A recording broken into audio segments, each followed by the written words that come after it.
want to go across first to Vijay Agarwal to understand what you're making of Barbara's interview to India Today. Why does she surface on the day when the bail application is listed? Number two, it comes on the day next to the day when the news became public of Mehul Choksi having lodged a named complaint against the lady in the Antiguan police. Thirdly, a complaint has been made to the British police and the Scotland Yard is now also investigating the same. So that also has become public today. So after these three things happen in a row, so then the lady surfaces. The question is why?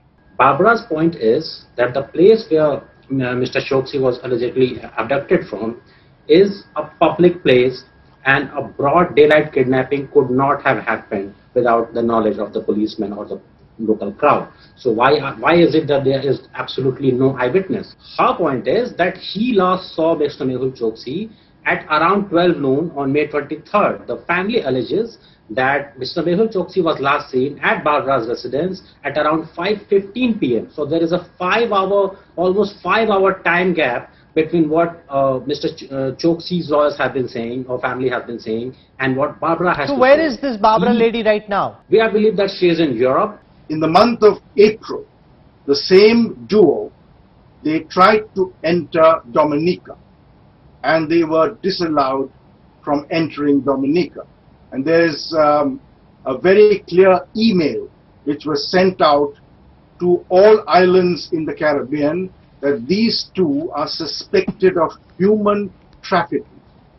But very interestingly, a month later, the same two were allowed entry into Dominica, because again, there is record of them entering from this port, which is known as Portsmouth in Dominica. So that's a very interesting twist in the story. Extradition has its own trajectory. It has its own process to follow. It will go through in that process. Now, the only thing which is important here is the citizenship which he has of Antigua. If that can be revoked by the Antiguan government, things become easier for us, because then he by default falls onto the Indian citizenship.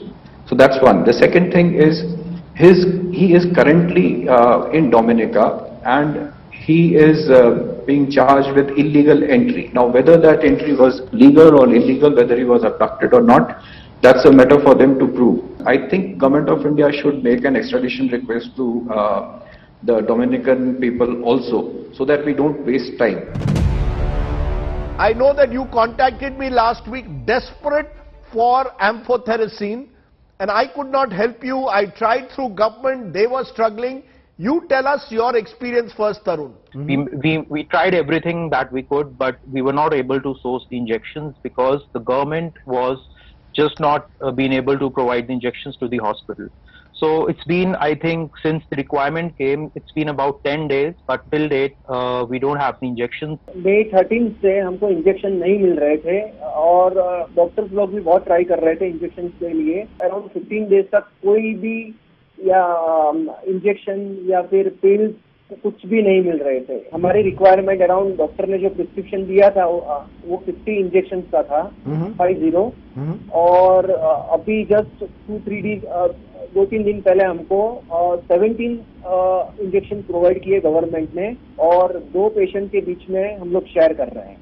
Since it was not available in the market, we had to pay a premium. So initially he quoted 25K per VL. So then, since we wanted like in a huge volume, the volume was more, we requested him, and then again the time was running out here. So finally we negotiated to 20,000. That's what we negotiated.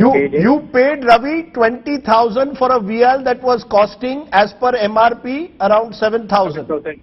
In and around Bombay, I think there is a reasonable regulation that the government has done. Through the collector's office, initially we were getting it. Then through the civil hospital, we are getting less than what the patient needs, and on a daily basis. So there is a big problem of having an adequate supply. Here in Nagpur, the supply to the hospital of the amphotericin is through the collector's office. but there is a lot of disparity between the number of patients admitted, number of patients operated, and the number of vials which we get as our share of the hospital. This medicine was a very small use of that, and suddenly the demand has incurred. It's a very complex molecule to produce, and a production total cycle time is taking 21 to 25 days. And a measure two other raw material, lipoid and filter. Both are importing, and lipid is also using in making the vaccine by the Pfizer and that. So from the world, availability of the lipid was very less. Is the US actually mounting pressure on China, or is the US president, as some analysts argue, deflecting domestic pressure by ordering this probe? To be honest, there is immense amount of domestic pressure on President Biden, but it does not take away from the fact that the U.S. administration is intent and hell-bent on ensuring that there is investigations into the origins of the virus. Having said that, this is not the first time, and we know that the Trump administration has continued pursuing this. You've been reporting on it. Mike Pompeo has, as Secretary of State, and even after, has been insisting on one thing and one thing alone, that this is not a natural outcome, that this is a lab-tweaked virus, and that's why China should be held accountable. Very interestingly, there are developments which need to be looked into.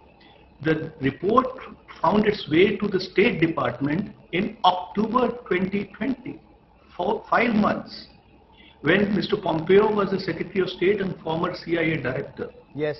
Then the findings of the State Department went to the White House formally on the 15th of January 2021. Now, my question is, why was it kept confidential? Was there an effort not to rock the boat? Somehow I get a sense that the effort or the desire of the Trump presidency was to shake the boat, not rock it.